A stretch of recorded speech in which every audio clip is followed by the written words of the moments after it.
आपके सामने आने का एक बहुत गंभीर मसला है।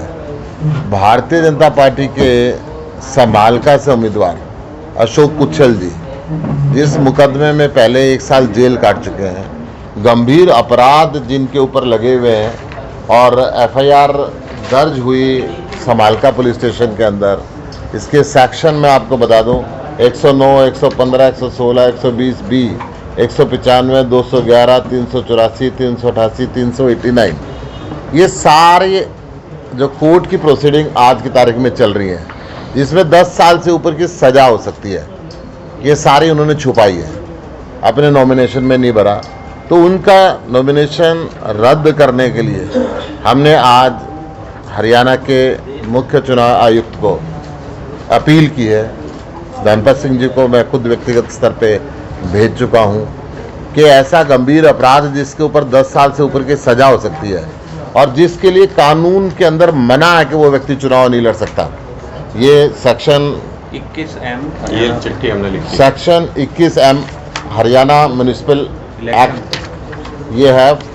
Further section 21M of Haryana municipal election rule 1978 clearly disqualify any person from contesting the municipal election for president and member who has been convicted, number 1, or charge have been framed against him by a court in a criminal case for an offence punishable with imprisonment for not less than 10 years। ये section 120B के अंदर ये आता है और समालका के first class magistrate की court के अंदर ये केस पेंडिंग है, जहाँ पे चार्ज फ्रेम हो चुके हैं, एविडेंस पे ये चल रहा है। और इन्होंने इतनी बड़ी जो गंभीर बात है खुद कैंडिडेट ने छुपाई है और पार्टी के लिए भी निर्देश होता है कि पार्टी भी 2 अखबारों में, 2 नेशनल डेलीज के अंदर उस खबर को डिस्प्ले करे कि भाई हमारा ये अपराधी है, इसके ऊपर ये मुकदमे चल रहे हैं। ये मुकदमा था एक महिला के द्वारा एक व्यक्ति को ब्लैकमेल किया जा रहा था और उसमें एक्सटोर्शन मांगा जा रहा था, मनी मांगी जा रही थी। उसका सारा ऑपरेशन अशोक कुच्छल जी के ऑफिस में बैठ के हो रहा था। उस व्यक्ति ने 5 लाख रुपए दे भी दिए थे, परंतु 50 लाख रुपए मांगे जा रहे थे और व्यक्ति मजबूर होके पुलिस के अंदर गया। पुलिस ने सारी तफ्तीश की, चेयरमैन होते हुए ये सारे काम हुए। उस समय वो चेयरमैन था, 2017 की बात बता रहा हूँ। उसका सारा का सारा पुलिस के अंदर गया, पुलिस ने एफआईआर लिखी, फिर चार्जशीट फ्रेम हुई। चार्जशीट फ्रेम होने के बाद में कोर्ट के अंदर वो दोषी करार दिया गया। दोषी करार देने के बाद अब एविडेंस पे चार्जेस फ्रेम होने के बाद में ये एविडेंस पे चीज़ें चल रही हैं। 1 साल की जेल भी हो चुकी है। हाँ, 1 साल वो जेल के अंदर रहा है। 10 साल का प्रावधान है इसके अंदर और म्यूनिसिपल बाइलॉज के हिसाब से वो चुनाव नहीं लड़ सकता। अगर वो डिक्लेरेशन करता इस सेक्शन के तहत उसके ऊपर है तो वो चुनाव नहीं लड़ सकता था। तो हमें उम्मीद है कि ये चुनाव आयुक्त को इसका नॉमिनेशन अभी रद्द करना चाहिए, जो हमने आज अपील फाइल की है, और वो नहीं करते हैं तो हम कोर्ट के अंदर भी जाएंगे। चुनाव वो जीतेगा नहीं और जीत भी गया तो 3 महीने के अंदर अंदर इसकी सदस्यता रद्द होगी यहाँ से। आज तो इस मामले में रिटर्निंग ऑफिसर है एसडी अश्विनी मलिक, उनसे मीडिया ने बात की। वो कहते हैं कि इस स्टेज पे नॉमिनेशन विड्रॉ नहीं हो सकता, ना उसको हम रिजेक्ट कर सकते। लेकिन ये है कि जो कानून कहता है इफ ही गेट्स इलेक्टेड, अगर वो चुने जाते हैं तो उसी दिन से 5 साल के लिए डिस्क्वालीफाइड हो जाएंगे, मतलब उनको घर बैठना पड़ेगा, एक दिन भी काम नहीं कर पाएंगे। अब ये हो सकता है। हमारा इस पे बहुत गंभीर आरोप खट्टर सरकार पे और प्रशासन पे भी है, क्योंकि ये लोकल कोर्ट में मामला चल रहा है, समालका कोर्ट में मामला है। चूँकि एफआईआर दर्ज लोकली हुई है, यहाँ पर हुई है, तो ऐसा पॉसिबल नहीं है कि लोकल प्रशासन के संज्ञान में ये सारी चीज़ें ना हो। हमारा प्रशासन पर साफ साफ मिलीभगत का आरोप है। खट्टर सरकार ने और बीजेपी ने प्रशासन का दुरुपयोग करके ज़बरदस्ती ऐसे व्यक्ति को चुनाव लड़वाया और मतदाताओं के साथ धोखा किया। जब आपको पता है कि वो चुन कर के एक दिन भी काम नहीं कर सकता है, जब आपको पता है कि वो ऐसी धाराओं में जेल में रह चुके हैं कि चुनाव नहीं लड़ सकते हैं, उसके बावजूद उनके नॉमिनेशन को एक्सेप्ट करना, भरवाया जाना और उसके बावजूद ये कहना कि उनको पहले डिस्क्वालीफाई अब नहीं किया जा सकता क्योंकि प्रोसेस ऐसा कहता है। प्रोसेस तो ये भी कहता था कि उनका नॉमिनेशन एक्सेप्ट ही नहीं होना चाहिए था। प्रोसेस तो ये भी कहता था, ज़रूरी नहीं है कि कोई बाहर से ही शिकायत करता है, जब लोकल वहाँ पर जो ऑफिसर्स हैं वो एक्सेप्ट कर रहे हैं, स्क्रूटनी कर रहे हैं, तो लोकल थाने से, लोकल कोर्ट से क्या उनके पास जानकारी नहीं थी? ये तो सर्वविदित मामला था कि अशोक उच्छल जी पे ये मामला चल रहा था, उनके ऊपर ये आरोप लगे थे, अखबारों में छपा था, सब कुछ हुआ था। तो क्या लोकल प्रशासन को इसकी जानकारी नहीं थी? हमारा आरोप सीधे सीधे ये है कि बीजेपी ने और खट्टर सरकार ने प्रशासन का दुरुपयोग करके मतदाताओं के साथ धोखा किया है। और हमारी अपील है मतदाताओं से कि ऐसे व्यक्ति को जिसका कि रद्द होना निश्चित है कि वो इस पद पर काम नहीं कर सकता, उसको वोट देके अपना वोट बेकार न करें। भरत सिंह छोकर जी बहुत ही सुलझे हुए और ईमानदार व्यक्ति यहाँ से खड़े हुए हैं, उनको अपना वोट दें और इस तरीके का जो बेईमानी चल रही है, जो भ्रष्टाचार चल रहा है प्रशासन में, उसको खत्म करने का एक मौका जो आपको मिला, उसका पूरा इस्तेमाल लोगों को करना चाहिए। गुप्ता जी 5 दिन रह गए हैं मतदान को, आपको लगता नहीं कि आप बहुत लेट हो गए? पहले आ जाना चाहिए था आपको इस तरह की प्रेस कॉन्फ्रेंस करने के लिए। देखिए, पहले भी एक इस पे शिकायत हुई है, आरटीआई एक्टिविस्ट हैं, उन्होंने एक फॉर्मल कंप्लेंट इस पे की है, उस पर कोई नहीं, मैं वही कह रहा हूँ, वो कंप्लेंट अभी भी पेंडिंग है, अभी भी वो चुनाव आयोग के पास कंप्लेंट पेंडिंग है, उस पर कोई एक्शन नहीं हुआ, इसलिए हम लोगों को अब सामने आना पड़ा। हाँ, वही मैं कह रहा हूँ कि नोटिस और जवाब ये तो खाना पूर्ति है, दिखावा है। जब आपको मालूम है कि ऐसा केस है तो नोटिस किस बात का दिया जाता है? नोटिस तो इस बात का दिया जाता है कि आप इस पे जवाब दीजिए कि क्या ऐसा है कि नहीं है। आपको तो मालूम है कि है, समालखा कोर्ट में केस चल रहा है, सारी जानकारियां, सारी एफआईआर आपके सामने है, प्रशासन के सामने है, तो इस पर नोटिस इशू करने का कोई इस पर तुक नहीं बनता है। और अगर इसको प्रशासनिक चीज़ों में उलझाया जा रहा है तो वो अपने आप में बताता है कि कहीं ना कहीं कवर देने की कोशिश हो रही है। अगर आपके पास कोर्ट जाने की बात करें तो अभी टाइम है कोर्ट जाने का, आजकल में ही होगा ये सब? नहीं, हम तो कोर्ट में फाइल कर ही रहे हैं, और अगर आजकल में नहीं होगा तो ये तो तय है। आपने भी बता दिया कि प्रशासनिक अधिकारी भी कह रहे हैं, और लोगों की जानकारी में भी ये बात आनी चाहिए कि इस व्यक्ति का अगर चुना भी जाएगा तो ये व्यक्ति काम नहीं कर सकते इस पद पे, इनको हटना लाजमी है। तो मतदाताओं के लिए ये जानकारी में आना बहुत ज़रूरी है कि वो अपना वोट वेस्ट ना करें, ऐसे व्यक्ति को वोट देके जो सारी प्रशासनिक मिली भगत के चलते जो नियम हैं उनको ताक पर रख करके ज़बरदस्ती चुनाव लड़ रहे हैं। मैं तो इसको ये कहूँगा कि ज़बरदस्ती चुनाव लड़ रहे हैं, मतदाताओं को धोखा दिया जा रहा है। तो हम उनको सचेत करने भी आज यहाँ पर आए हैं कि न सिर्फ प्रशासन का दुरुपयोग हुआ है बल्कि मतदाताओं को अंधकार में रखा गया और अपना वोट वेस्ट करने का कोई फायदा नहीं है। तो ये जागरूकता भी बहुत ज़रूरी है मतदाताओं के लिए। तो गुप्ता जी, सवाल है कि आपके जो प्रत्याशी हैं वो भी समालखा क्षेत्र से ही हैं, उनको नहीं पता था इस मामले के लिए कि वो पहले आपको इस बारे में? नहीं, प्रत्याशी ने हमें बताया, प्रत्याशी ने नहीं, उन्होंने बताया एक अपील जो आरटीआई एक्टिविस्ट ने लगाई वो भी प्रत्याशी की जानकारी के अंदर थी, उसकी इंतजार की जा रही थी। हम तो यही सोच रहे थे उस पर एक्शन होगा। सर ये मामला तो जग जाहिर था, ये मामला तो जग जाहिर था, जग जाहिर था, इसलिए कह रहे कि भारतीय जनता पार्टी सिर्फ अपने प्रत्याशियों को छुपाने का, बचाने का काम करती है। कानून में ये भी लिखा हुआ है कि जग जाहिर है तो पार्टी भी 2 अखबारों के अंदर देगी।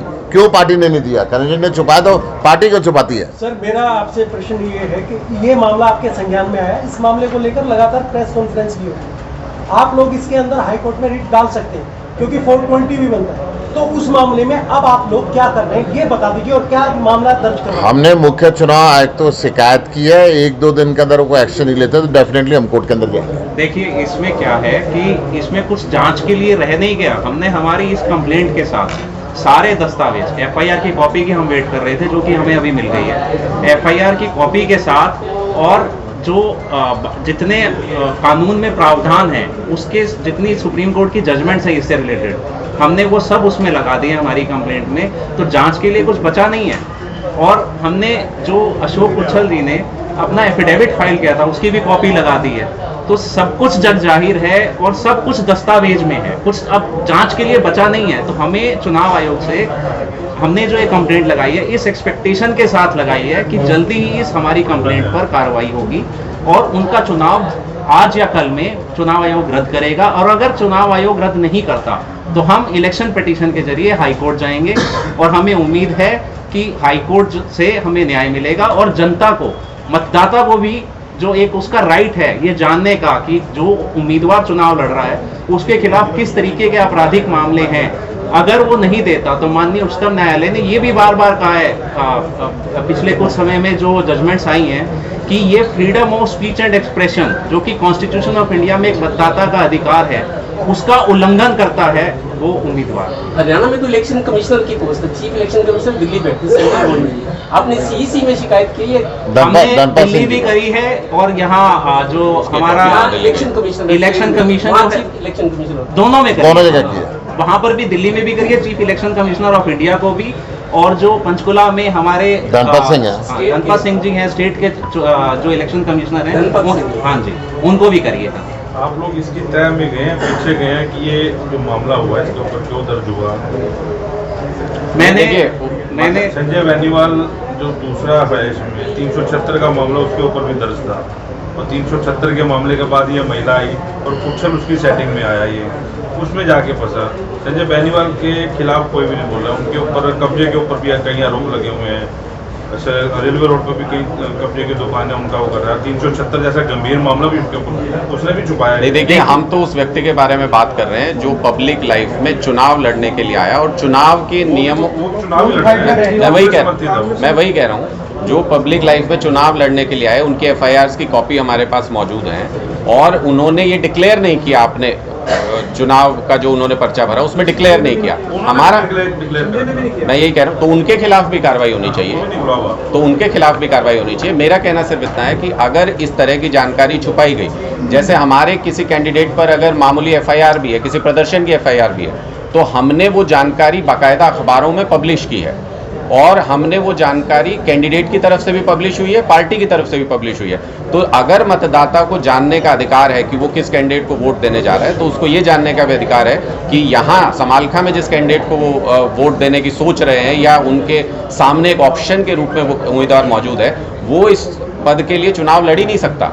तो ये जानने का भी मतदाता को अधिकार है। तो आप सब लोगों से, आप राजनीतिक आदमी है, कल बीजेपी ने मैनिफेस्टो जारी किया गली मोहल्ले के चुनाव में। मेरे को लगता नहीं कोई नेशनल लेवल की पार्टी मैनिफेस्टो जारी करेगी, लगता है ये अंडर प्रेशर। क्या इनका मैनिफेस्टो काम कर रहा है? सारा पैसा खा ही जाते हैं। 200 करोड़ रुपए का बिना काम किए हुए बिल पास करके पेमेंट कर देते हैं, और ठेकेदार को जब आम आदमी पार्टी चिल्लाती है, धरना प्रदर्शन करती है, ठेकेदार को गिरफ्तार करते हैं। फिर हम ये कहते हैं साहब मगरमच्छों को तो करो, छोटी मछली का क्या है? जिन नेताओं ने और अफसरों ने मिलकर पैसा खाया है, फिर एक चीफ इंजीनियर को गिरफ्तार करते हैं। नेता को आज तक नहीं किया।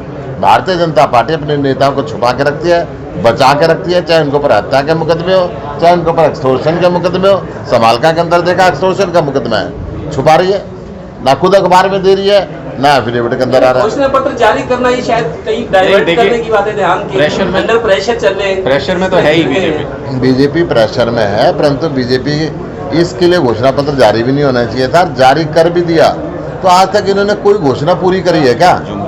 जुमले की घोषणा होती है इनकी, ये तो इलेक्शन के जुमले थे, फिर क्या देंगे? गुप्ता जी, भरत सिंह छोकर के ऊपर भी कई मुकदमे दर्ज है, क्या उन्होंने आपने इस तरह के अखबार में पब्लिश कराया है? सब कुछ अखबार में पब्लिश सब करवाया है? हाँ जी, बाकायदा उनके डिक्लेयर भी है। जो भी मामला अगर उन पे दर्ज है तो वो इलेक्शन का जो उन्होंने फॉर्म भरा है उस पर डिक्लेयर्ड है, और जो भी फॉर्मेलिटीज है वो सारी हमने पूरी की है। आपसे मारपीट का मामला था, कैंडिडेट से कैसे बेहतर है, इसको कैसे डिस्क्राइब करेंगे? आपके यहाँ तो काम कर चुके हैं, आप लोगों को तो पता है कि बाकियों से तो बिल्कुल अलग है। नहीं, लोगों को तो आपको पता था। तो देखिए, ईमानदार छवि है उनकी, उनका हमेशा से उनकी लड़ाई, मुझे जितना मालूम है उनका पॉलिटिकल बैकग्राउंड, उनकी लड़ाई हमेशा ये रही कि प्रशासन में अगर कोई खामियां हैं तो उसके साथ वो सेटल करके नहीं चल सकते। और ऐसा एक ईमानदार छवि का व्यक्ति हमारी पार्टी में, इसी तरह के लोगों का एक संगठन इस तरह का बना है जो बेईमानी से लड़ाई लड़ने की कोशिश कर रहे हैं। तो ऐसा एक ईमानदार व्यक्ति आपके बीच में चुनाव लड़ रहा है, उनके पास हो सकता है कि वो उस तरीके से संसाधन का इस्तेमाल नहीं करते हैं चुनाव में, उनका हो सकता है कि वो उस तरीके से पैसा बेजा इस्तेमाल नहीं करते हैं चुनाव में, लेकिन आप सबके बीच में उन्होंने काम किया है। आप ये तो जानते हैं कि वो 24 घंटे आपके लिए अवेलेबल रहते हैं। आप लोग ये भी जानते हैं कि वो ईमानदार छवि के व्यक्ति हैं। आप लोग ये भी जानते हैं कि अगर प्रशासन में कोई बेईमानी करेगा तो उसको भी नहीं करने देंगे। तो मुझे लगता है कि सिर्फ एक भ्रष्टाचार खत्म होने से निकाय की 99.9% समस्याएं खत्म हो सकती हैं, और इसलिए हमारा मैनिफेस्टो, हमारा मुद्दा इस पूरे चुनाव में, सिर्फ इस सीट पर नहीं पूरे हरियाणा में एक ही है, भ्रष्टाचार। सिर्फ एक भ्रष्टाचार के मुद्दे पर हम चुनाव लड़ रहे हैं, क्योंकि अगर ये खत्म हुआ तो निकाय में सारी समस्याएं सुलझ जाएंगी। अपना विरोधी किसको मानते हैं आप समालखा चुनाव में? देखिए, कोई विरोधी नहीं है। एक दो जो ऐसे विरोधी थे वो सारे ये मामले दर्ज हो गए, इनका कैंसिल हो जाना है। तो अब बिल्कुल सीधा सपाट चुनाव समालखा में हम लोग जीत रहे हैं। मतदाताओं को पता है कि आपके सामने अगर 4 ऑप्शन है और उनमें से 3 इनवैलिड हैं, तो एक ही बचे, भरत सिंह छोकर एकमात्र जो काबिल उम्मीदवार हैं यहाँ समालखा में। तो निर्विरोध चले जाएंगे?